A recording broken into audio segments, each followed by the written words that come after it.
When my parents separated, there were 3 children. My mother took Thomas. My father took Caroline. I was 7 years old, and I was placed in state care. I'm not telling you this for effect. I'm telling you because it's the fact everything else arranges itself around, the way furniture arranges itself around a load-bearing wall. You can decorate the room however you like. The wall stays. The facility was in a mid-sized city in Ohio. It was not cruel. I want to be accurate about that, because the truth is more useful than the version that makes better listening. The staff were tired and inconsistent the way people are when they're underfunded and understaffed, but there were individuals who were kind in the specific, low, ceremony way of people who don't have time for performance. A woman named Mrs. Adler who checked in on me the first winter without being asked. A counselor whose name I've lost who told me once that being smart was a tool, not a personality. And that I should learn the difference. I aged out at 18. The state provided a duffel bag's worth of belongings and a checking account with $340. There was paperwork. There was a handshake. There was a door. I walked through it. I want to skip the years between because everyone wants to skip the years between. But they're where everything actually happened, so I'll stay in them briefly. Community college at night. Days working a warehouse job that paid $11 an hour and required more physical endurance than I'd known I had. A man named Gerald Marsh, who owned a small logistics firm, and who saw, in my habit of noticing inefficiencies, something worth developing. Gerald gave me more responsibility than my job title required. I think he knew what he was doing. I never asked him. The first business loan application was denied. The second was denied. The third was approved, and I signed a lease on an office that was larger than what I currently needed. Because I had decided to build towards something specific and I needed the space to believe in it. That was 17 years ago. The company has 217 employees now. We move goods and manage supply chain logistics for mid-sized manufacturers across 6 states. It is not glamorous work. It is necessary work, which I've come to understand is better. My mother called first. This was about 8 months ago. She'd found me, she said, through a profile in a regional business publication. Her voice had the warmth of someone who has rehearsed warmth, which is different from warmth, though I granted that the distinction might not be entirely fair. She said she thought about me.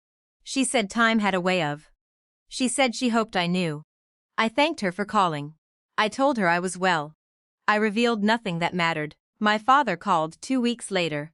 Then Thomas, my brother, who was 6 when we were separated, who has my mother's eyes according to his profile photo, which I had looked at more times than I'd intended. Then Caroline, they all called. The timing, relative to the publication, was something I noted and set aside. People are motivated by many things simultaneously. I didn't feel entitled to a clean read on their motives when I couldn't fully claim one for my own. I invited them to see the company. I've turned over the question of why. The honest answer is that I wasn't sure what I wanted the visit to accomplish.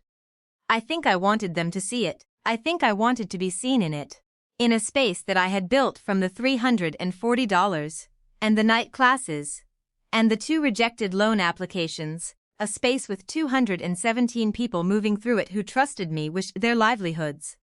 I think I wanted to stand somewhere that was entirely mine before I tried to figure out what, if anything, we were to each other. They came on a Thursday. My mother, my father, Thomas, Caroline, in the same room for the first time in 27 years, which I noticed and didn't mention. I showed them the floor, the operation, the controlled movement of a system that works because people made it work. My assistant Priya greeted them with the professional ease she brings to everything. My father shook hands with employees. My mother stood near the window for a moment and cried briefly, quietly, in a way she seemed embarrassed by. I watched from a measured distance. I was the host.